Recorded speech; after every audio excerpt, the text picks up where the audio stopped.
বাংলাদেশ টেলিভিশনের পর্দায় সবাইকে সাদর আমন্ত্রণ জানিয়ে শুরু করছি জাতীয় টেলিভিশন বিশ্ববিদ্যালয় বিতর্ক প্রতিযোগিতা 2024-এর প্রথম রাউন্ডের আজকের পর্ব। দর্শক, আমাদের প্রতিযোগিতার এই আসরে আপনারা কখনো স্কুল অথবা কলেজ পর্যায়ের বিতর্ক দেখেছেন, আবার কখনো বিশ্ববিদ্যালয়ের শিক্ষার্থীরা এখানে অংশগ্রহণ করেছে। তবে চলমান প্রতিযোগিতার আসরে স্নাতক ও স্নাতকোত্তর শিক্ষার্থীরা অংশগ্রহণ করবে।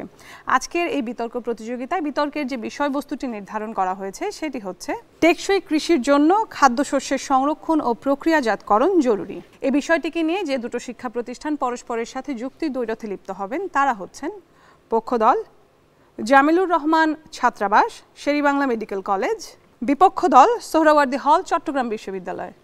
প্রিয় দর্শক, এবারে আমরা পরিচিত হব আমাদের আজকের উপস্থিত বিতার্কিকদের সাথে এবং তাদেরকে সহযোগিতা করবার জন্য আগত প্রতিষ্ঠানের অন্যান্য শিক্ষার্থীর সঙ্গে। পক্ষ দলে আমাদের সাথে আছেন আসিফ আহমেদ জামান, MBBS পঞ্চম বর্ষ, জামিলুর রহমান ছাত্রাবাস Sher-e-Bangla medical college Barishal. Sajid Rezwan, MBBS পঞ্চম বর্ষ, জামিলুর রহমান ছাত্রাবাস Sher-e-Bangla medical college Barishal. Mohammad Zonayer bin Zakir Siddiqui, MBBS পঞ্চম বর্ষ, Sher-e-Bangla medical college Barishal. Tanjid Hasan, BDS দ্বিতীয় বর্ষ, জামিলুর রহমান ছাত্রাবাস Sher-e-Bangla medical college Barishal. Farhan Fuad Chowdhury, MBBS দ্বিতীয় বর্ষ, জামিলুর রহমান ছাত্রাবাস Sher-e-Bangla medical college Barishal. Shihabuzzaman, MBBS চতুর্থ বর্ষ, জামিলুর রহমান ছাত্রাবাস Sher-e-Bangla medical college Barishal. Mohammad Bashir Uddin, BDS পঞ্চম বর্ষ, জামিলুর রহমান ছাত্রাবাস শেরেবাংলা মেডিকেল কলেজ বরিশাল। প্রিয় দর্শক, এবারে দেখে নেওয়া যাক বিপক্ষ দলে কারা আছেন।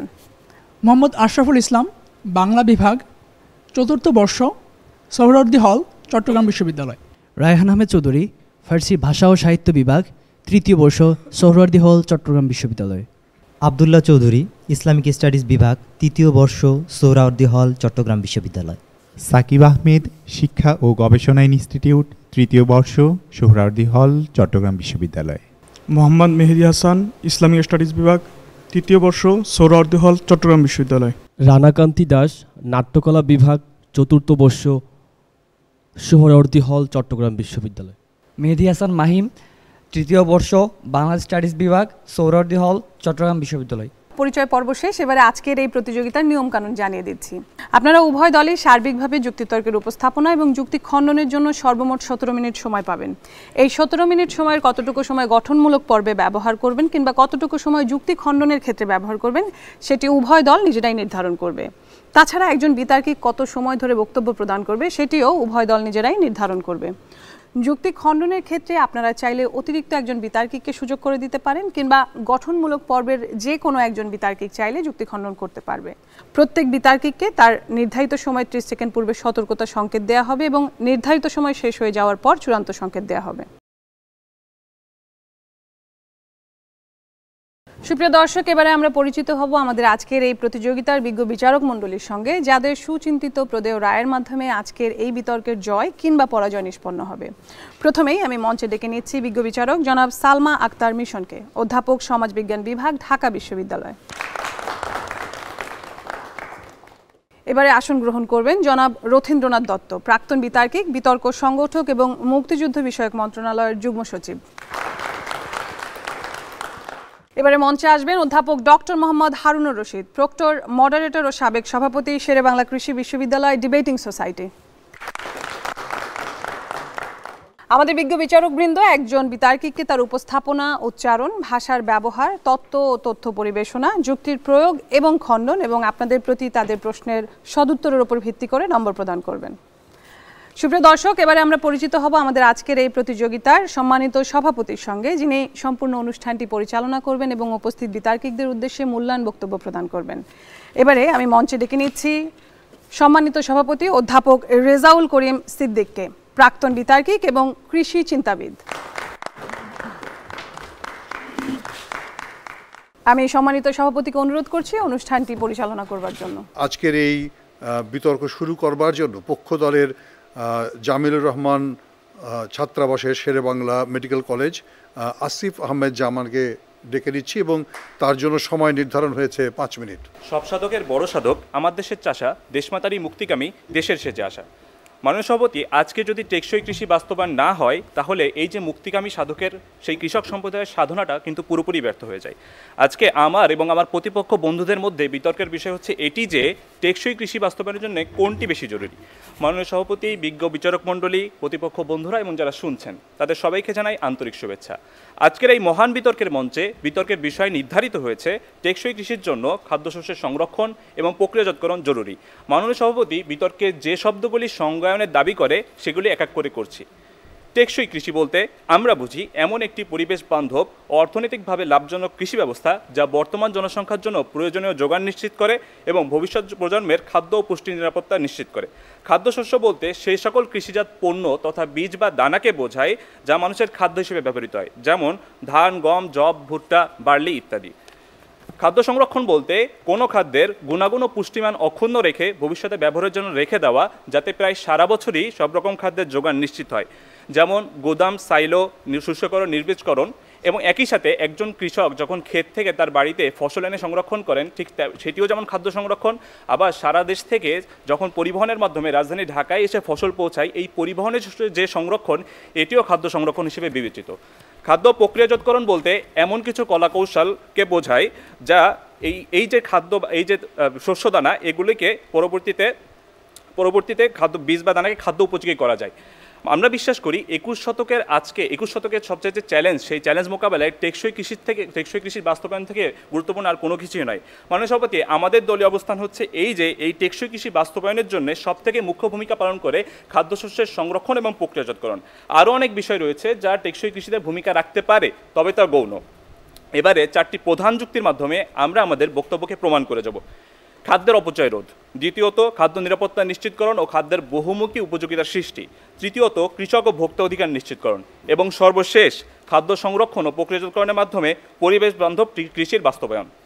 আজকে আমি দেখিয়ে দিয়ে যাব খাদ্যের অপচয় রোধের মাধ্যমে বর্তমান উৎপাদিত খাদ্যের সাহায্যে কিভাবে সর্বোচ্চ যোগান নিশ্চিত করা যায় এবং টেকসই কৃষি বাস্তবায়ন হয়। আজকে আমরা দেখিয়ে দিয়ে যাব খাদ্যের অপচয় রোধ করতে হলে খাদ্য সংরক্ষণ এবং প্রক্রিয়াজাতকরণ ছাড়া অন্য কোনো উপায় নয়। আমাদের দলের দ্বিতীয় ও তৃতীয় বক্তা বাকি তথ্য উপাত্তের সাহায্যে বাকি যুক্তিগুলো প্রমাণ করে যাবেন এবং সমন্বয় সাধন করে যাবেন। মাননীয় সভাপতি, দৈনিক ইত্তেফাকের সংবাদ মতে 2021 সালে বাংলাদেশে যখন 2 কোটি মেট্রিক টন উচ্চ ফলনশীল জাতের উৎপাদন করা সম্ভব হলো, ঠিক এই সময়ও শুধুমাত্র সংরক্ষণের অভাবে প্রায় 15 লক্ষ মেট্রিক টন ধান আমরা নষ্ট করেছি। মাননীয় সভাপতি, আজকে যদি এই 2 কোটি মেট্রিক টন ধানকে যদি 4 কোটি মেট্রিক টনে উৎপাদন করা যায়, তখনও কিন্তু আপনার অপচয়ের মাত্রাটা দ্বিগুণ হচ্ছে শুধুমাত্র সংরক্ষণের অভাবে।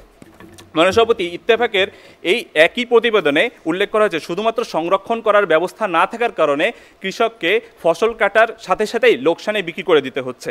মাননীয় সভাপতি, এখানেই আমাদের ব্যর্থতা। লক্ষ্য করুন, টেকসই কৃষি আজকে কখন বাস্তবায়িত হবে? টেকসই কৃষি তখন বাস্তবায়িত হবে যখন কৃষির সাথে সরাসরি সম্পর্কিত কৃষক সম্প্রদায় কৃষিকে ধারণ করবে। কৃষক সম্প্রদায় কখন কৃষিকে ধারণ করবে? যখন সে দেখবে কৃষিজাত পণ্য উৎপাদনের জন্য তাকে লোকসানের সম্মুখীন হতে হচ্ছে না। এটি তখনই সম্ভব যখন আমরা খাদ্য সংরক্ষণ কিংবা সংরক্ষণাগারের ব্যবস্থা করতে পারবো। মাননীয় সভাপতি, দৈনিক সংগ্রামের তথ্য মতে আজকে কৃষি পণ্য পরিবহনের সময় ধান, গম, ভুট্টা ইত্যাদি দানাদার শস্যের ক্ষেত্রে প্রায় 15%, ফলমূল শাকসবজির ক্ষেত্রে প্রায় 30% খাদ্য অপচয় হচ্ছে। এই মাননীয় সভাপতি, লক্ষ্য করুন, এই যে 15%, 30% খাদ্য অপচয় হচ্ছে, এই যে অতিরিক্ত মূল্য, এই মূল্য কিন্তু চুকাতে হচ্ছে ভোক্তাকে। আজকে যদি আমরা পরিবহনে খাদ্য সংরক্ষণের বিষয়টিকে নিশ্চিত করতে পারতাম, তাহলে ভোক্তাকে কিন্তু অতিরিক্ত দামে খাদ্যগুলি কিনতে হতো না। এতে কৃষির সাথে সরাসরি সম্পর্কিত প্রধান 2 অংশীদার কৃষক সম্প্রদায় এবং ভোক্তা উভয় যেমন লাভবান হতো, তেমনই বাস্তবায়িত হতো টেকসই কৃষি। মাননীয় সভাপতি, আজকে বাংলাদেশের সরকারি কৃষি বিষয়ক সেবা কৃষি তথ্য সার্ভিস মনে করছে টেকসই কৃষির জন্য খাদ্য প্রক্রিয়াজাতকরণ একটি অপার সম্ভাবনা। দেখুন, আজকে যেসব এলাকায় যেসব খাদ্যের উৎপাদন বেশি, সেই সব এলাকায় যদি খাদ্য প্রক্রিয়াজাতকরণের মাধ্যমে দেশের চাহিদা মিটিয়ে বিদেশি রপ্তানি করা যেত, তাহলে একদিকে যেমন বৈদেশিক মুদ্রা অর্জন সম্ভব হতো, ঠিক তেমনই এই প্রক্রিয়াজাতকরণ শিল্পের সাথে জড়িত এই বিশাল জনগোষ্ঠীর কর্মসংস্থানের ব্যবস্থা করা যেত। এই প্রক্রিয়াজাতকৃত খাদ্য যেমন সরকারি বিভিন্ন প্রকল্প যেমন রেশন কার্ড, ভিজিএফ, ভিজিডি কিংবা খোলা বাজারেও যদি বিক্রি করা যেত, তাহলে ভোক্তা যেমন একদিকে মানসম্মত পণ্য পেত, ঠিক তেমনই কৃষকরাও লাভবান হতো। তাহলে মাননীয় সভাপতি, এই যে অতিরিক্ত উৎপাদিত খাদ্য বা কৃষি পণ্যগুলি কিন্তু অপচয় হলো না, বরং প্রক্রিয়াজাতকরণ এবং সংরক্ষণের মাধ্যমে আমরা কৃষক ও ভোক্তা উভয়কে লাভবান করতে পারছি। আজকে যখন কৃষক এবং ভোক্তা উভয় লাভবান হবে, ঠিক সেইখান থেকেই এই সোনার বাংলাদেশে বাস্তবায়িত হবে টেকসই কৃষি। তাই আমরা মনে করি টেকসই কৃষি বাস্তবায়নের জন্য খাদ্যশস্যের সংরক্ষণ এবং প্রক্রিয়াজাতকরণই জরুরি। ধন্যবাদ মাননীয় সভাপতি, ধন্যবাদ সবাইকে। এবার বিপক্ষ দলের পালা। সোহরাওয়ার্দী হল চট্টগ্রাম বিশ্ববিদ্যালয়ের মোহাম্মদ আশরাফুল ইসলাম, আপনাকে আমন্ত্রণ জানাচ্ছি বিপক্ষের বক্তব্য রাখার জন্য। আপনার সময় 5 মিনিট। ঋতু বৈচিত্র্যে ভরা সুজলা সুফলা শস্য শ্যামলা কৃষি প্রধান এই বাংলাদেশে আজকে আমরা কৃষকদের স্বার্থ রক্ষা থেকে শুরু করে সকল মানুষের খাদ্য চাহিদার পূরণের যে লক্ষ্য নিয়ে, অর্থাৎ টেকসই কৃষি বাস্তবায়নের লক্ষ্য নিয়ে আজকে আমরা এই জায়গায় বিতর্ক করতে এসেছি। মাননীয় সভাপতি, আপনি লক্ষ্য করবেন, আপনি যখন টেকসই কৃষির কথা বলছেন সেই সময় কিন্তু আপনাকে শুধু আজকের কথা না, আপনার আগামী ভবিষ্যতের মানুষজন যে খাদ্য খাবে সেটা কি কতটুকু পুষ্টিগুণ সমৃদ্ধ, সেটার মধ্যে কতটুকু পুষ্টি আছে সেই জিনিসটা আমাদেরকে সেই জিনিসটা আমাদেরকে নিশ্চিত করতে হবে। এই জায়গার মধ্যে দাঁড়িয়ে আমরা যখন আজকে খাদ্য সংরক্ষণের কথা বলছি, খাদ্য সংরক্ষণ করতে হবে, সেই সময় কিন্তু বাংলাদেশের এই মুহূর্তে সরকারি প্রকল্পের মধ্যে কিন্তু শস্য গুদাম ঋণ প্রকল্প নামে একটি খাদ্য সংরক্ষণ প্রকল্প রয়েছে, যেই জায়গার মধ্যে আপনার কৃষকরা সেই এলাকার মধ্যে 35টি জেলার মধ্যে তারা খাদ্য সংরক্ষণ করতে পারছে ঋণ মাধ্যমে। আপনার কৃষি পণ্যগুলো সেই ঋণ নিয়ে ব্যাংকের মধ্যে সেই কৃষি পণ্যগুলো জমা দিয়ে সেই ঋণ গ্রহণ করতে পারছে। কিন্তু আপনি খেয়াল করবেন আজকের এই জায়গার মধ্যে আপনি যখন ঋণ নিচ্ছেন ফসল উৎপাদনের পূর্বেও এবং সেই ফসলগুলো আবার জমা রাখার জন্য আপনি আবার ঋণ নিচ্ছেন, সেই সুদ বহন করতে গিয়ে কিন্তু আপনার কৃষকরা সেই জায়গার মধ্যে বিপদে পড়ে যাচ্ছেন। এখন আমরা চাই যে খাদ্য সংরক্ষণ ও প্রক্রিয়াজাতকরণের চাইতে আপনার যখন এই খাদ্য প্রক্রিয়াজাতকরণ এবং সংরক্ষণের মধ্যে আপনার সিন্ডিকেট থেকে শুরু করে আপনার খাদ্যশস্যগুলো তারা কিন্তু এক জায়গার মধ্যে মজুত করে নিচ্ছে, কিন্তু আমরা চাচ্ছি যে এই সিন্ডিকেটটা ভেঙে আপনার আগামী যেই জাতি আসবে তারা যেন একটি ভালো ফসল এবং ভালো খাদ্যশস্য পেতে পারে, সেই নিশ্চয়তা প্রদানের জন্যই কিন্তু আপনাকে আমরা আজকে টেকসই কৃষির কথা বলছি। টেকসই কৃষির ক্ষেত্রে আমরা যে ব্যাপারটা বলতে চাচ্ছি যে আমাদের বায়োটেকনোলজি থেকে শুরু করে আপনাদের প্রযুক্তিগত যে অজ্ঞতা সেইগুলো কিন্তু আমরা কৃষকদের মধ্যে লক্ষ্য করতে পারছি। সেই ক্ষেত্রে আমাদেরকে বায়োটেকনোলজির এটা এরকম একটা পদ্ধতি যেখানে আপনি একটা ফসলের মধ্যে তার জিনগত পরিবর্তন এনে সেই ফসলের একটি গুণগত মান উন্নত করতে পারছেন, তখন আপনার কিন্তু সেই ফসলের আপনি উৎপাদন বৃদ্ধি করতে পারবেন। খরাপ্রবণ এলাকার মধ্যে এই ফসলগুলো আপনি ভালো উৎপাদন করতে পারবেন, যে জায়গার মধ্যে আপনার বন্যা কবলিত এলাকা সেই জায়গার মধ্যে আপনি প্রবণতা এলাকা সেই জায়গার মধ্যে আপনি এই ফসলগুলো ভালো উৎপাদন করতে পারবেন।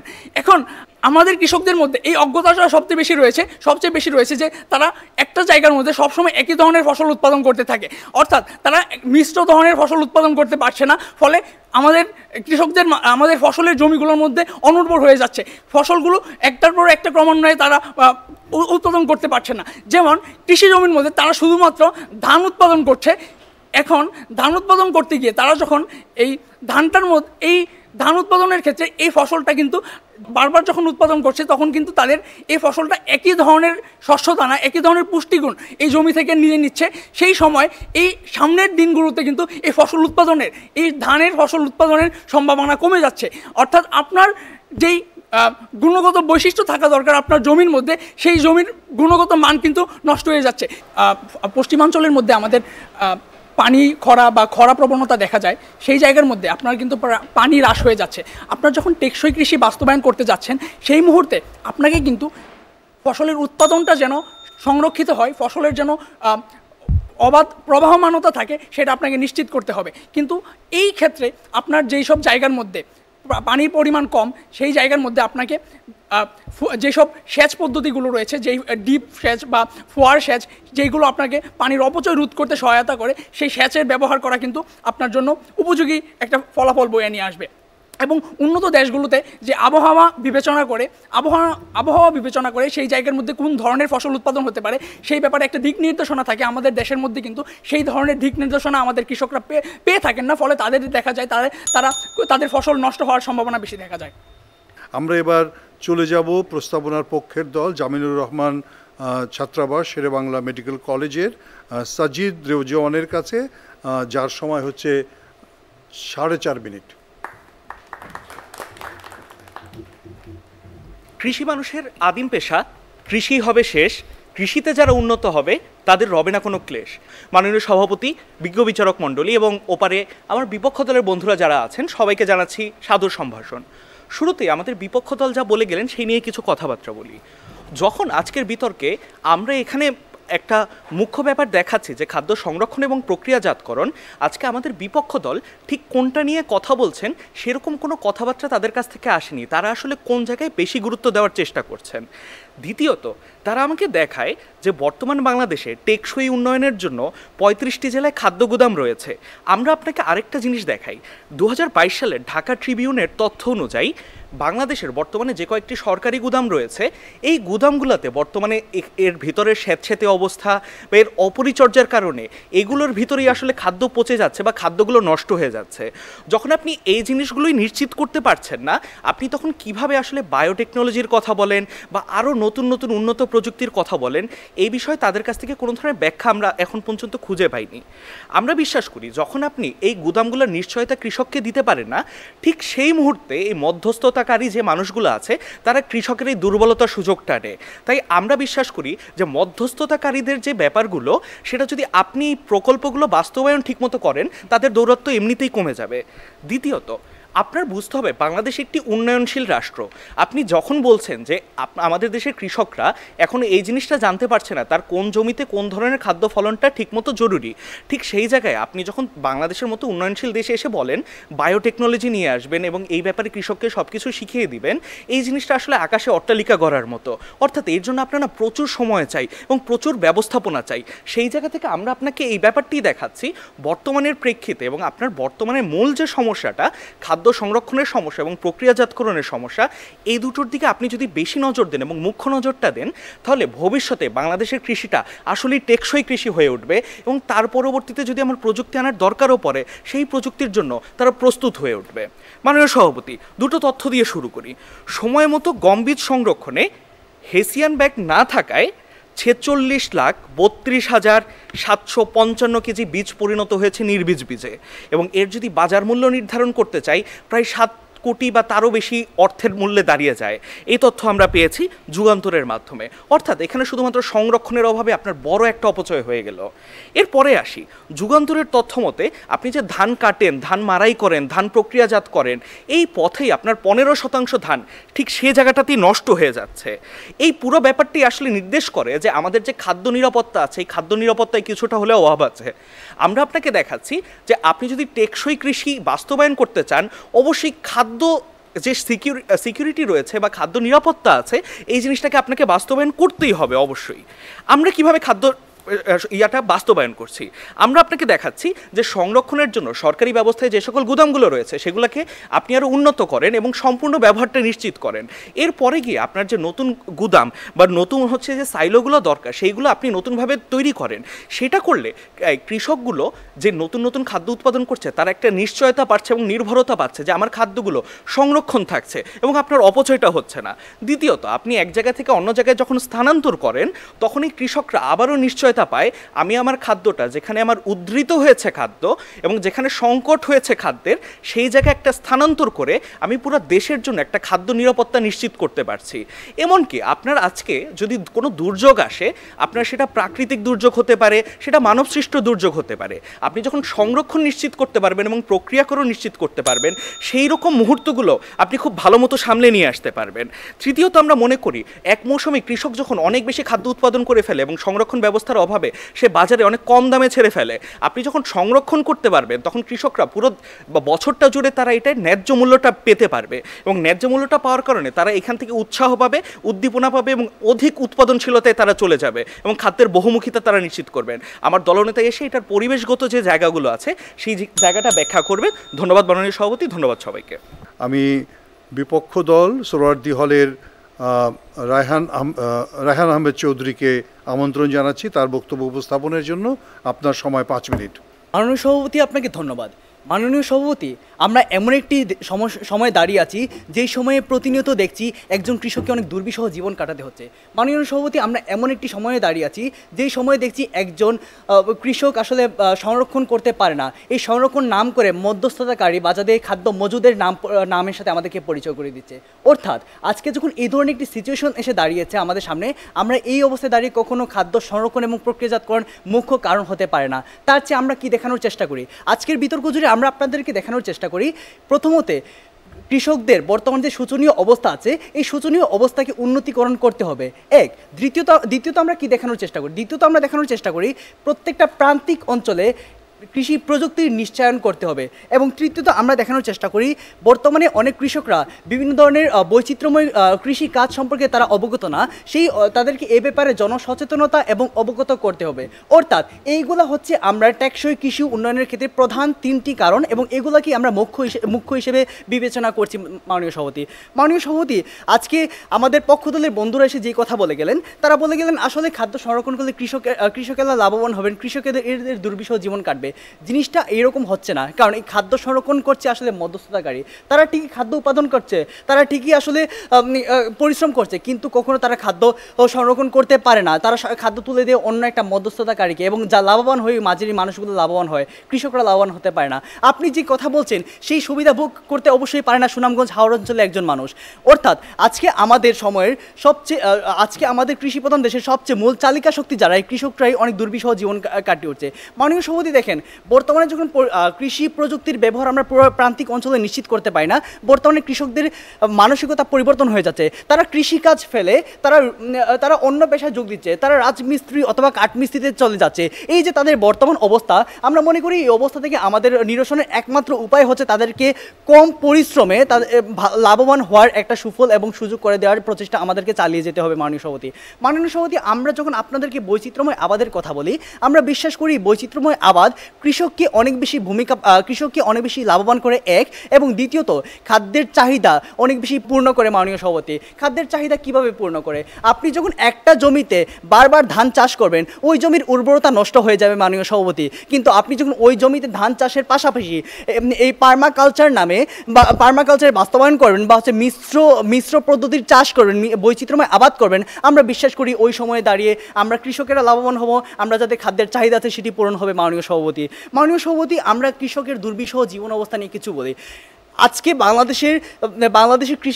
বাংলাদেশের মোট কৃষি খাত থেকে আসে 10%, অর্থাৎ 10% কৃষি খাত থেকে আসে, এবং এই কৃষকেরা প্রতিনিয়ত অনেক ধরনের কষ্ট পরিশ্রম করে যাচ্ছে, কিন্তু তাদের জীবনমান উন্নয়ন হচ্ছে না। তারা কখনো তাদের বাচ্চা কাচ্চাদের পড়াশোনা করাতে পারে না, তাদের অনেক বেশি দুর্বিষহ জীবনযাপন পরিবর্তন করতে হচ্ছে। এই অবস্থায় দাঁড়িয়ে একজন বাবা আসলে কৃষিকাজ কখনো কন্টিনিউ করতে পারে না, সে প্রতিনিয়ত অন্য কোনো পেশার কথা চিন্তা করে এক। দ্বিতীয়ত, আপনি যে প্রযুক্তি শিক্ষার নাম করে বিভিন্ন ধরনের শিক্ষার্থীদেরকে কৃষি বিশ্ববিদ্যালয়ে পড়াশোনার সুযোগ করে দিচ্ছেন, আমরা বিশ্বাস করি এই শিক্ষার্থীরাও কিন্তু কৃষির দিকে ঝুঁকছে না।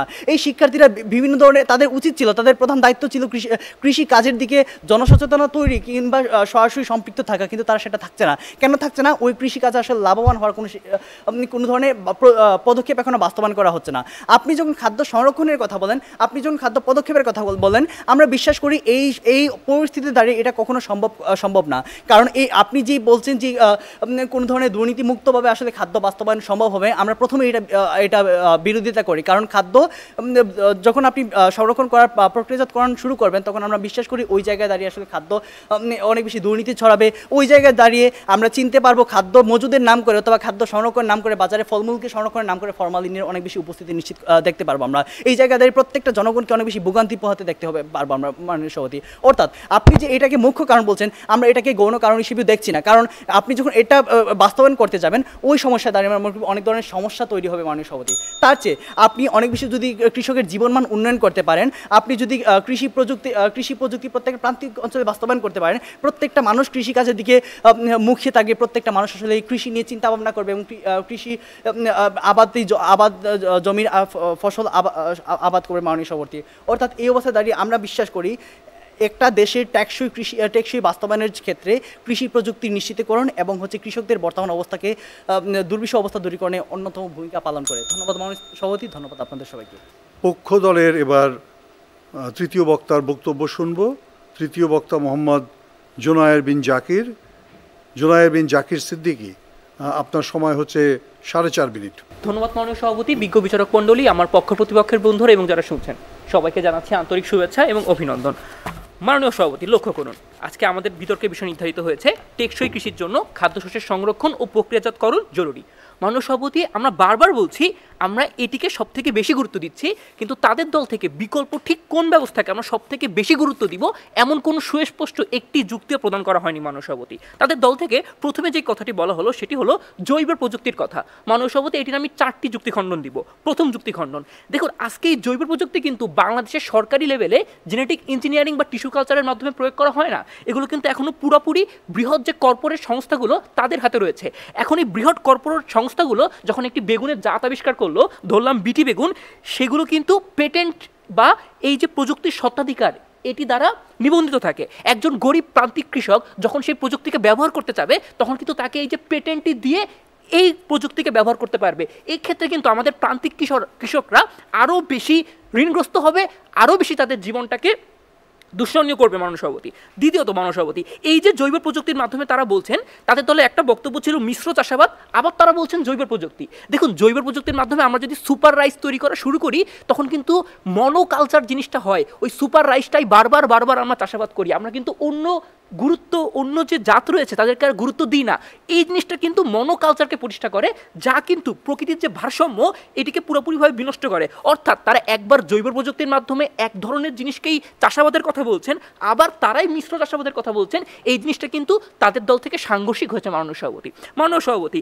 আজকে তারা যে জৈব প্রযুক্তির কথা বললেন, আজকে এই জৈব প্রযুক্তির মাধ্যমে যে উৎপাদিত ফসল অর্থাৎ জেনেটিক্যালি মডিফাইড যে অর্গানিজমটা আমরা পাবো, সেই জিনিসটি আদৌ ব্যবহারযোগ্য কিনা, এবং আমাদের এই বিভিন্ন মেডিকেল গবেষণায় দেখা গিয়েছে যে শুরুতেই এটি কোনো প্রকার ক্ষতিকর প্রভাব না ফেললেও খুব দূরবর্তী সময়ে এটি কিন্তু অনেক দুরারোগ্য রোগের কারণ হতে পারে মাননীয় সভাপতি। সুতরাং মাননীয় সভাপতি, আমরা বিশ্বাস করি এই জৈব প্রযুক্তি কখনোই বর্তমান কৃষকদের জন্য বাংলাদেশের প্রেক্ষাপটে সমাধান না। কেননা কৃষকরা এই জিনিসটার সাথে পূর্ব পরিচিতই না। আমরা কি দেখাচ্ছি? আমরা দেখাচ্ছি এর ভালো বিকল্প রয়েছে। আমরা দেখিয়েছি আপনি কৃষকদের বলেন খাদ্যশস্য তারা সংরক্ষণ করুক, তারা এটা ভালো করে প্রক্রিয়াজাত করুন।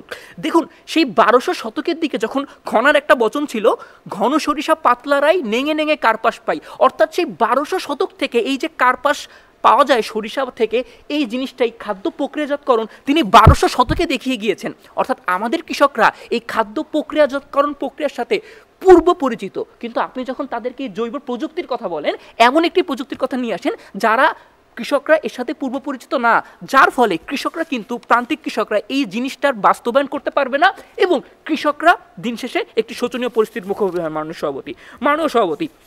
তাদের দল থেকে আরেকটি কথা বলা হলো যে প্রথম বক্তা বলে গিয়েছিলেন পার্মাকালচারের কথা। এই পার্মাকালচার কি, কেন, কিভাবে কাজ করবে, কারা প্রয়োগ করবে, কিভাবে কৃষকরা লাভবান হবে, কিভাবে এর মাধ্যমে টেকসই কৃষি বাস্তবায়ন হবে, এর কোনো যুক্তি, ব্যাখ্যা, তথ্য, উদাহরণ তাদের দলের প্রথম 2 বক্তা থেকে আমি পাইনি মাননীয় সভাপতি। তাদের দল থেকে আরেকটা কথা বলা হচ্ছে মধ্যস্বত্ব ভোগকারীদের কথা। আমরা বিশ্বাস করি, আমাদের দলের প্রথম বক্তা সুস্পষ্ট বলে দিয়ে গেছেন, আমরা যথাযথ সংরক্ষণাগার ও প্রক্রিয়াজাতকরণ করব। এবং বর্তমান বাংলাদেশে যদিও কিছু সংরক্ষণাগার বেসরকারি মালিকানাধীন আছে, আমরা সেই সব সংরক্ষণাগারের কথা বলেছি যেখানে সরকার সুপরিকল্পিতভাবে যথাযথ পদক্ষেপ নিবে এবং ভালোভাবে খাদ্য সংরক্ষণ হবে। এখানে কিন্তু সরকারিভাবে যদি বাস্তবায়ন করা হয়, সেখানে কিন্তু মধ্যস্বত্ব ভোগকারীর কোনো প্রকার অস্তিত্ব থাকে না মাননীয় সভাপতি। আর মাননীয় সভাপতি, তারা একটা কথা বলে গেলেন ফরমালিনের কথা।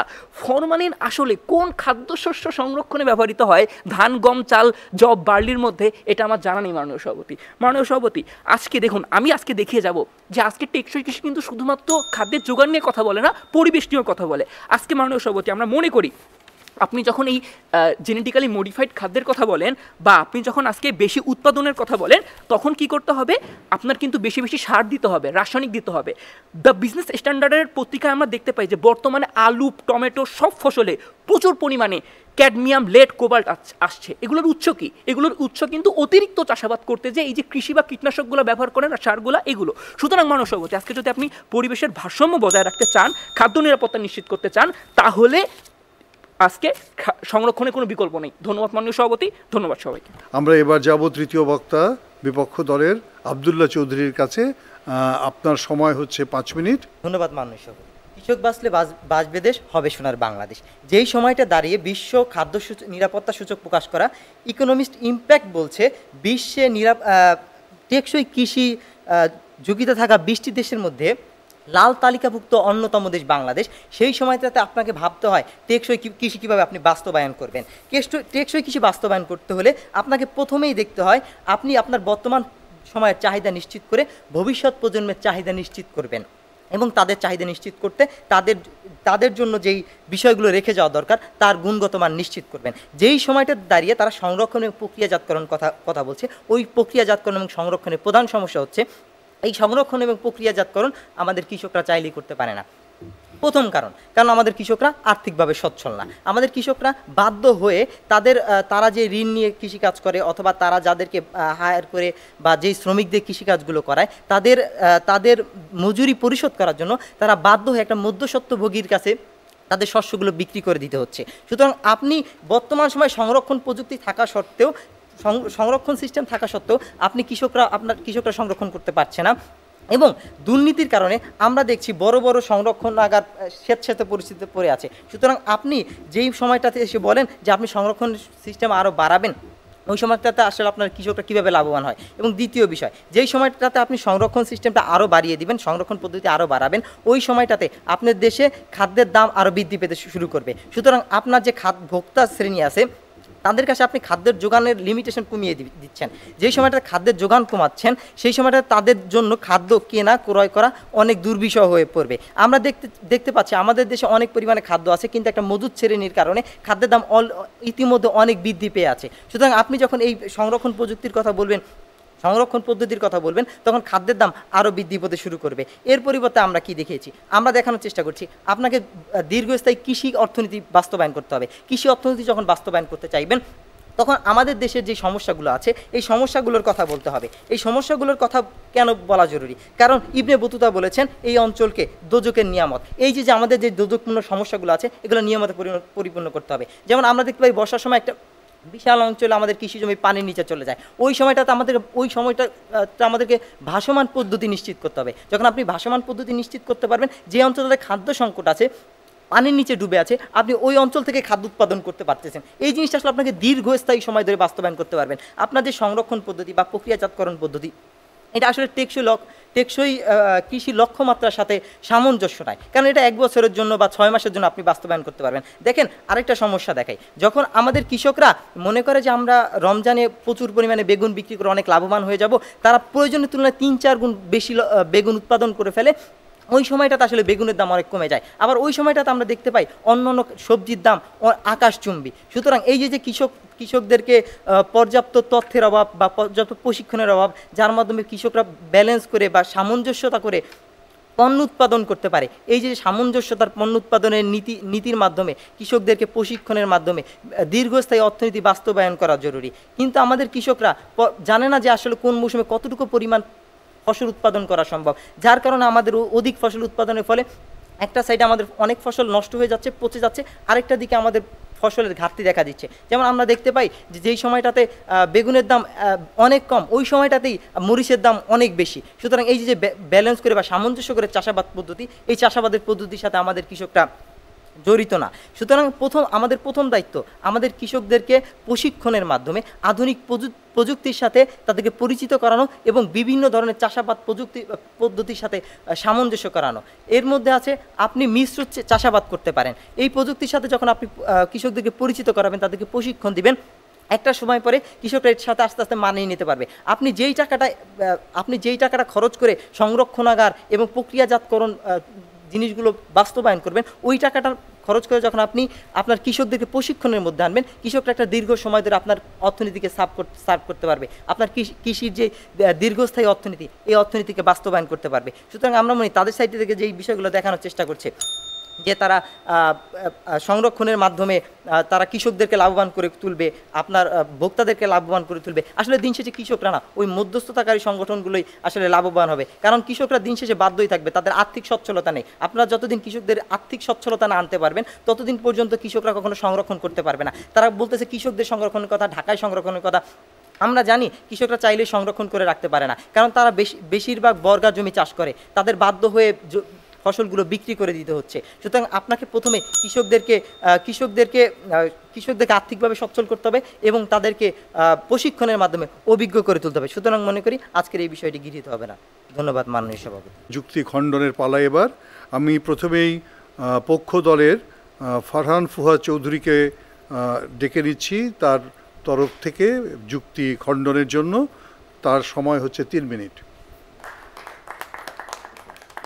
মাননীয় সভাপতি এবং বিজ্ঞ বিচারক মণ্ডলী, আপনাদের সকলকে ধন্যবাদ এই যুক্তি খণ্ডন পর্বে আমাকে কথা বলার সুযোগ প্রদানের জন্য। আমরা আজকে বিশ্বাস করি আমাদের প্রতিপক্ষের বন্ধুরা বিতর্কে যে পয়েন্টগুলো মিস করে গিয়েছেন, তারা আজকে বলতে চাচ্ছেন যে বর্তমানে কৃষকের হাতে এই ক্ষমতা নেই যে তারা কিনা আজকে সংরক্ষণাগারগুলো ব্যবহার করতে পারেন। আমরা বিশ্বাস করি আজকে আমাদের বিতর্কের মূল প্রতিপাদ্য এটিই ছিল, আমরা কৃষকদের এই ক্ষমতায়ন নিশ্চিত করব। কিভাবে এই ক্ষমতায়ন নিশ্চিত করবো? আজকে তারাই যে কথাটি বলছে, মাত্র 35টি জেলায় সরকারি সংরক্ষণাগার রয়েছে। আমরা এই সংরক্ষণ প্রক্রিয়ার উপর এবং প্রক্রিয়াজাতকরণের উপর গুরুত্ব দিব। যেই মুহূর্তে আমরা সরকারি সংরক্ষণাগার বৃদ্ধি করব, আমরা বিশ্বাস করি ওই মুহূর্তে কৃষকদের হাতে আরও বেশি পরিমাণে ক্ষমতা থাকবে, যাতে করে তারা এই সরকারি সংরক্ষণাগারগুলো ব্যবহার করতে পারেন। আজকে আমাদের বিপক্ষ দলের বন্ধুরা কি বলেছেন? তারা প্রথমে বলেছেন ভবিষ্যৎ প্রজন্মের জন্য পুষ্টির মান নিশ্চিতকরণ দরকার। আমরা আপনাকে আজকে আমাদের বিতর্কে দেখিয়েছি এই পুষ্টির মান নিশ্চিত করার জন্য আমরা খাদ্যের এই প্রক্রিয়াজাতকরণ করছি, যার মাধ্যমে কিনা আমরা এই পুষ্টির গুণাগুণ বৃদ্ধি করতে পারবো। দ্বিতীয়ত আজকে তারা একটি সিন্ডিকেটের কথা বলতে চাচ্ছেন, যেই সিন্ডিকেটের কারণে হচ্ছে আজকে কৃষকের হাতে সবচেয়ে কম সময় আসলে ফসলটা কাটার পর থেকে বিক্রি করার আগ পর্যন্ত থাকে। এই সিন্ডিকেটটি ভাঙতে হলে আপনাকে হচ্ছে নিশ্চিত করতে হবে কৃষক যাতে স্বয়ংসম্পূর্ণ এই সংরক্ষণাগারগুলো পান, যাতে করে কিনা হচ্ছে এই যে আর্দ্রতা কিংবা তাপমাত্রার মতো ফ্যাক্টরগুলোর কারণে কৃষকদের হাত থেকে হচ্ছে বারবার এই ক্ষমতাটি চলে যাচ্ছে, সেটি যাতে আমরা রোধ করতে পারি এবং এই ফসলের সংরক্ষণ নিশ্চিত করতে পারি। বিজনেস স্ট্যান্ডার্ডসের একটি 2024 সালের পরিসংখ্যানে দেখানো যায় যে উন্নত জাতের বোরো ধান, যেটি কিনা হচ্ছে অধিক ফলনশীল, কিন্তু তার 9% ধানের বীজই নষ্ট হচ্ছে কেবলমাত্র সংরক্ষণের অভাবে। অর্থাৎ আজকে যে তারা বায়োটেকনোলজি ব্যবহার করে বন্যা খরা সহনশীল জাত তৈরি করার কথা বলছেন, আমার প্রশ্ন হচ্ছে এই বন্যা খরা সহনশীল জাত তৈরি করার পর ওই যে এলাকায় বন্যা হচ্ছে ওই সময় কৃষক সংরক্ষণ করতে পারছে না, ওই সময় উন্নত ফসল নিয়ে কৃষক কোথায় যাবেন? আমরা বিশ্বাস করি আজকে আমাদের বিতর্ক আপনাকে এটি নিশ্চিত করে যে কৃষক যাতে ওই সমস্ত পরিস্থিতিতে উচ্চ ফলনশীলের চাইতেও বেশি গুরুত্বপূর্ণ তার তৈরিকৃত ফসলটা সে সংরক্ষণ করতে পারেন। আজকে তারা মিশ্র চাষের কথা বলেছেন। আমরা আপনাকে দেখিয়ে গেছি যে এই মিশ্র চাষ বা সুপার রাইস অধিক পরিমাণে তৈরি করার কারণে জমির উর্বরতা নষ্ট হয়, একই ধরনের ফসল বারবার চাষ করা হয়। অর্থাৎ একই সাথে তাদের এই উদাহরণ এবং তাদের এই পানামা কালচার হচ্ছে তাদের সাংঘর্ষিক। চতুর্থত, আমরা বিশ্বাস করি আজকে বৈচিত্র্যময় কৃষির কথা যারা তারা আজকে বলার চেষ্টা করছেন, সেটি অলরেডি আমাদের সরকার থেকে করা হচ্ছে। ওটস এবং কাউন রাইস তৈরি করা হচ্ছে, কিন্তু পর্যাপ্ত সংরক্ষণের অভাবে এটিও নষ্ট হচ্ছে। অর্থাৎ প্রক্রিয়াজাতকরণটা, যেই ফসলটা শুধুমাত্র সংরক্ষণ করলেই নয়, ওই ফসলটা ওই ধানটা যে ক্ষেত থেকে কাটার পর থেকে শুরু করে একদম ভোক্তার কাছে পৌঁছানো পর্যন্ত এই সম্পূর্ণ যে সাপ্লাই চেইন, এই সাপ্লাই চেইনে সংরক্ষণ এবং প্রক্রিয়াজাতকরণ সবচেয়ে বেশি গুরুত্বপূর্ণ। এই প্রক্রিয়াজাতকরণ ধান মারাই কিংবা ধান মারাইয়ের যে প্রক্রিয়াজাতকরণ কিংবা ধানে অতিরিক্ত পুষ্টি অ্যাড করার যে ব্যাপারগুলো, এই প্রতিটা প্রসেস আসলে আপনার দিন শেষে আপনার এই কৃষকদের লাভজনকতাকে নিশ্চিত করে। কৃষক যে মুহূর্তে লাভবান হবে, কৃষক যেই মুহূর্তে বাঁচবে, সেই মুহূর্তে বাঁচবে আমাদের কৃষি। তাই আজকে আমরা বিতর্কে বিশ্বাস করি যে টেকসই কৃষি নিশ্চিত করার জন্য হলেও আমাদেরকে হচ্ছে খাদ্যের সংরক্ষণ এবং প্রক্রিয়াজাতকরণ সবচেয়ে জরুরি। ধন্যবাদ মাননীয় সভাপতি, ধন্যবাদ সবাইকে। ধন্যবাদ ফারহান ফুয়াদ চৌধুরী তার যুক্তি খণ্ডন পর্বে অংশগ্রহণ করার জন্য। এবার বিপক্ষ দল সোহরাওয়ার্দী হলের আবদুল্লাহ চৌধুরী 2 মিনিটের মধ্যে প্রতিপক্ষের যুক্তিকে খণ্ডন করার চেষ্টা করবেন।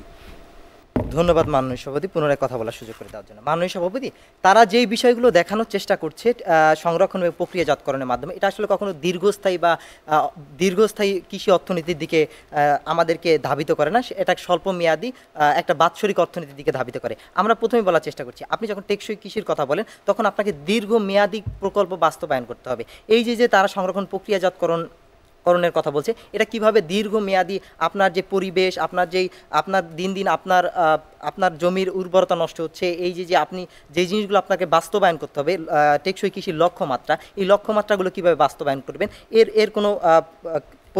এর কোনো যুক্তি তাদের কাছে ছিল না। তারা দেখানোর চেষ্টা করছে যে তারা সংরক্ষণের টেকসই যে প্রযুক্তিটা, এটা পরিবেশ বান্ধব হবে। প্রথমে দেখেন আমাদের দেশে প্রক্রিয়াজাতকরণ যে খাদ্যগুলো আছে, এগুলো বেশিরভাগই প্লাস্টিকের দ্রব্যে মোড়কজাত করা। এই জিনিসগুলো যখন আমাদের জমিতে পড়ে তখন আমাদের জমির মাটির যে গুণগত মান, এটা আরও নষ্ট হয়। সুতরাং এটা তারা যে সেটা দেখানোর চেষ্টা করছে, এটা কখনো আসলে আমাদের পরিবেশের জন্য পরিবেশ বান্ধব নয়। এবং তারা বলার চেষ্টা করছে যে এই যে সংরক্ষণের গুদামজাতকরণ এটা আসলে কৃষকদেরকে লাভবান করবে, কিভাবে কৃষকদেরকে লাভবান করবে এর কোনো সঠিক ব্যাখ্যা তাদের কাছ থেকে নেই। প্রথমত দেখেন, কৃষকরা যেখানে আর্থিকভাবে সচ্ছল না, কৃষকরা যেখানে গুদামজাতকরণ সম্পর্কে জানে না, যেখানে বাংলাদেশে প্রায় ৬৬ লক্ষ টন গুদামজাত করার ব্যবস্থা আছে, সেই জায়গাটাতে কৃষকরা পর্যাপ্ত গুদামজাত করতে পারছে না, আমাদের গুদামগুলো স্যাঁতস্যাঁতে পড়ে আছে। সেই জায়গাটাতে কীভাবে আপনি সংরক্ষণ ও প্রক্রিয়াজাতকরণের দিকে আরও বেশি নজর দিবেন, এই বিষয়গুলো তাদের থেকে ক্লিয়ার না। তাদের এটা বলা দরকার ছিল যে কিভাবে এই গুদামজাতকরণ এবং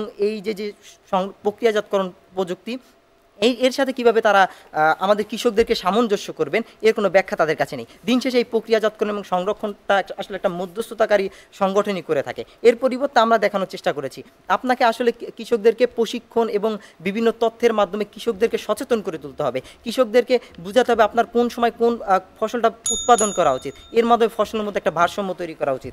ধন্যবাদ মাননীয় স্পিকার, ধন্যবাদ মাননীয় সভাপতি। এবার আমাদের বিতর্কের নিয়ম অনুযায়ী আমাদের বিচারক প্যানেলের তরফ থেকে উভয় পক্ষকে একটি করে প্রশ্ন করা হবে। ডক্টর হারুনুর রশিদ তিনি আমাদের বিচারক প্যানেলের পক্ষ থেকে প্রশ্ন করবেন। আমি তাকে আমন্ত্রণ জানাচ্ছি প্রশ্ন করার জন্য। প্রথমেই পক্ষ দলের কাছে আমার প্রশ্ন, কৃষকের কৃষিপণ্যের সঠিক মূল্যের নিশ্চয়তা, কৃষিপণ্যের বীমা ও গুড এগ্রিকালচার প্র্যাকটিস ব্যতীত কিভাবে বাংলাদেশে টেকসই কৃষি নিশ্চিত করা যাবে? ধন্যবাদ মাননীয় বিচারককে একটি সুন্দর প্রশ্নের জন্য। আমি এর উত্তরে বলতে চাই যে আসলে কৃষকদের সঠিক মূল্যের নিশ্চয়তা, কৃষি বীমা, গুড এগ্রিকালচার প্র্যাকটিস এগুলো টেকসই কৃষির বাস্তবায়নের জন্য দরকার। তবে এগুলো সমন্বয় সাধনের জন্য খাদ্যশস্যের সংরক্ষণ ও প্রক্রিয়াজাতকরণটা জরুরি। যেমন একজন কৃষক যদি খাদ্যশস্যের সংরক্ষণ করতে না পারেন, তখন তার যে আবাদি ফসল খুব দ্রুতই বিক্রি করে দিতে হয়, তখন কিন্তু তিনি তার ন্যায্য মূল্য পান না। অর্থাৎ এই সঠিক মূল্যের নিশ্চয়তা কিন্তু প্রদান করার জন্য খাদ্যশস্যের সংরক্ষণটা অনেক বেশি জরুরি। আবার এই কৃষি বীমা বা গুড এগ্রিকালচার প্র্যাকটিস নিশ্চয়তার জন্য আমরা দেখতে পাই যে যখন একজন কৃষকের উৎপাদিত ফসলটা বিভিন্ন প্রাকৃতিক দুর্যোগের কারণে নষ্ট হয়ে যায়, তখন কিন্তু এই কৃষি বীমার প্রসঙ্গটি আসে। একজন কৃষক যদি সরকারিভাবে সংরক্ষণাগারে খাদ্যটিকে সংরক্ষণ করতে পারেন, তখন কিন্তু তিনি এই ঝুঁকিটা থেকে বেঁচে গেলেন যে তার খাদ্যশস্য নষ্ট হওয়ার। এবং এই মধ্যস্বত্বভোগীর যে সিন্ডিকেট, যেটা কিনা গুড এগ্রিকালচার প্র্যাকটিসের একটি বাধা, আমরা মনে করি একজন কৃষক যদি তার খাদ্যপণ্যকে সংরক্ষণ করতে পারেন, তাহলে এই বাধাগুলো অতিক্রম করা সম্ভব। ধন্যবাদ মাননীয় বিচারক মণ্ডলীদের। এ পর্যায়ে বিপক্ষ দলের প্রতি আমার প্রশ্ন, বর্তমানে বাংলাদেশের কৃষির উন্নয়নের জন্য ভালো বীজ অথবা হাইব্রিড বীজ বা সংকর বীজ ব্যবহার অত্যাবশ্যক। ভালো বীজ ও হাইব্রিড বীজ ব্যবহার ব্যতীত কিভাবে টেকসই কৃষির স্বপ্ন বাস্তবায়িত হবে? ধন্যবাদ মাননীয় বিচারক প্রশ্নটি করার জন্য। মাননীয় সভাপতি, আমরা যখন এসে বলি যে আমরা আসলে কৃষকদেরকে নতুন প্রযুক্তি এবং তাদেরকে প্রশিক্ষণের মাধ্যমে নতুন নতুন বিষয়ের সাথে পরিচিত করাতে চাই, ওই সময়টাতে আসলে কোন অঞ্চলে কোন বীজ সব থেকে ভালো হবে, যে জায়গায় খরা প্রবণিত অঞ্চল, ওই অঞ্চলে কোন বীজ উপযোগী এবং কেন আমাদের কৃষকরা দীর্ঘ সময় ধরে একই ফসল একই অঞ্চলে চাষ করতে পারে না, এই যে সমস্যাগুলো আমাদের উত্তরে আসে। আমরা বলার চেষ্টা করেছি যে একই ফসল যখন একই জমিতে চাষাবাদ করতে শুরু করে, ওই সময় জমির আর্দ্রতা এবং জমির যে উর্বরতা কমতে থাকে। ওই সময়টাতে প্রয়োজন নতুন প্রযুক্তি, নতুন ফসল, নতুন চাষাবাদের জন্য নতুন বীজ, উন্নত মানের বীজ। সুতরাং আমরা মনে করি উন্নত মানের বীজের ব্যবহারের মাধ্যমে একটা আধুনিক টেকসই কৃষি বাস্তবায়ন করা সম্ভব। এবং এই বিষয়টা আমাদের বিপক্ষ দল হিসেবে আমরা এটা প্রমাণ করার চেষ্টা করেছি যে আপনি যখন কৃষকদেরকে নতুন প্রযুক্তি এবং নতুন কৃষিভিত্তিক ব্যবস্থার সাথে সম্পৃক্ত করবেন, সেখানে অনেকগুলো বিষয় আসে। যেমন ভাসমান বিষয় আসতেছে, ভাসমান কৃষির মাধ্যমে আপনি অনাবাদি জমিতে আবাদ করতে পারছেন, যেখানে পানির নিচে যে জমিগুলো পড়ে আছে। সুতরাং আমরা মনে করি এই প্রস্তাবটি গৃহীত হবে না। আজকে কৃষি নিয়ে দুটি দল চমৎকার করেই তাদের কথাগুলোকে এনেছেন। আমি পাশাপাশি তিনটি জিনিসকে ভাবনার জন্য বলি যে আসলে আমাদের কৃষি উৎপাদনের ক্ষেত্রে কতগুলো সিস্টেম আছে। প্রোডাকশন সিস্টেমের ভেতরেও কিন্তু অনেকগুলো জিনিস আছে। আবার পোস্ট প্রোডাকশন সিস্টেম, যেটা অর্থাৎ উৎপাদন পরবর্তী যে ব্যবস্থাপনা, সেটির ক্ষেত্রে একটা বিষয় আছে। আজকের আমাদের যে আলোচনার বিষয়টি ছিল সেটি মূলত উৎপাদন পরবর্তী যে ব্যবস্থাপনা, সেই প্রসঙ্গটা এখানে এসেছে। সেখানে সংরক্ষণ এবং প্রক্রিয়াজাতকরণ এই বিষয়টি প্রধানত এসেছে। সংরক্ষণ এবং প্রক্রিয়াজাতকরণ প্রসঙ্গটা যতটা এসেছে, সংরক্ষণের ক্ষেত্রে আমরা জোরটা একটু বেশি দিয়েছি, প্রক্রিয়াজাতকরণের ক্ষেত্রে কিন্তু জোরটা আমরা একটু কম দিয়েছি। অতএব আমাদের সীমিত পরিমাণ খাদ্যশস্য উৎপাদন করেও শুধু প্রক্রিয়াজাতকরণের কারণেই কিন্তু আমরা পুষ্টিকে আরও বাড়াতে পারি এবং সেটি কিন্তু আমাদের পুষ্টি নিরাপত্তা, খাদ্য নিরাপত্তার ক্ষেত্রে একটি রোল প্লে করতে পারে। তবে এটাও কিন্তু সত্যি কথা, উৎপাদনের পেছনে যে নানা রকমের গল্প আছে, সেই গল্পগুলোকে কিন্তু অবজ্ঞা করলে চলবে না। আরেকটা কথা আমি যেটা বলতে চাই, যে পোস্ট হারভেস্ট যে লসটা হয় সেটা কিন্তু আসলে খুবই মারাত্মক। এখানে তথ্য এসেছে 15% পর্যন্ত দানাজাতীয় ফসলের ক্ষেত্রে পোস্ট হারভেস্ট লস হয়। আবার টমেটো বা এই ধরনের যেগুলো একটু নরম চামড়ার সবজি, সেগুলো 40% 45% পর্যন্ত লস হয়। এবং এই লসটা কিন্তু দুই রকমের লস।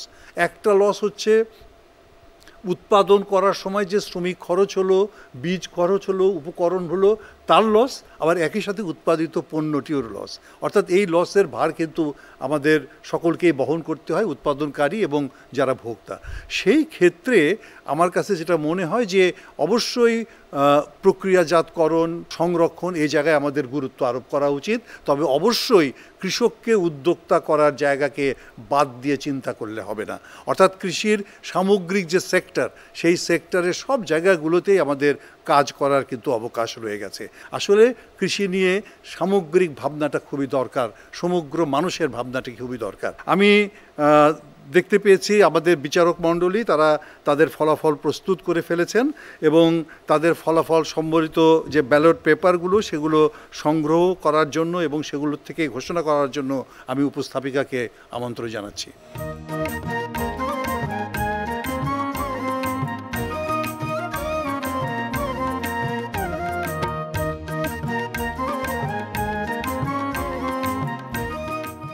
সুপ্রিয় দর্শক, এবারে সেই কাঙ্ক্ষিত মুহূর্ত, অর্থাৎ আজকের এই প্রতিযোগিতার ফলাফল জানবার পালা। সবুজ ব্যালটের মাধ্যমে আমরা জানতে পারবো আজকে সেরা দল কারা হতে যাচ্ছেন এবং লাল ব্যালটের মাধ্যমে খুঁজে পাওয়া যাবে আজকের সেরা বিতার্কিককে। সংখ্যাগরিষ্ঠ ব্যালট কিংবা সর্বোচ্চ সংখ্যক ব্যালট যে দলের পক্ষে যাবে সে দলই হবে আজকে বিজয়ী দল এবং সেরা বিতার্কিক নির্ধারণের ক্ষেত্রেও আমরা একই পন্থা অবলম্বন করব। প্রথমে আমি এক এক করে সবুজ ব্যালটগুলো খুলে নিচ্ছি। প্রথম সবুজ ব্যালট অনুযায়ী আজকে বিজয়ী দল হিসেবে নির্বাচিত দল, পক্ষ দল জামিলুর রহমান ছাত্রাবাস শের-ই-বাংলা মেডিকেল কলেজ।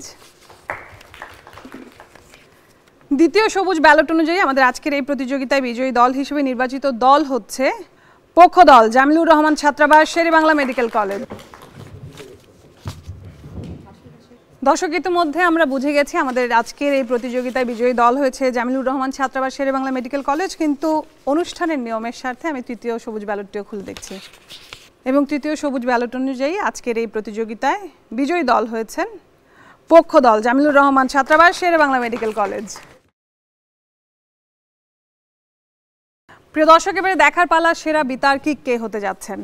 প্রথম লাল ব্যালট অনুযায়ী আজকের সব বিতার্কিকদের মধ্য থেকে সেরা বিতার্কিক হয়েছেন পক্ষের তৃতীয় বিতার্কিক মোহাম্মদ জুনায়েদ বিন জাকির সিদ্দিকী।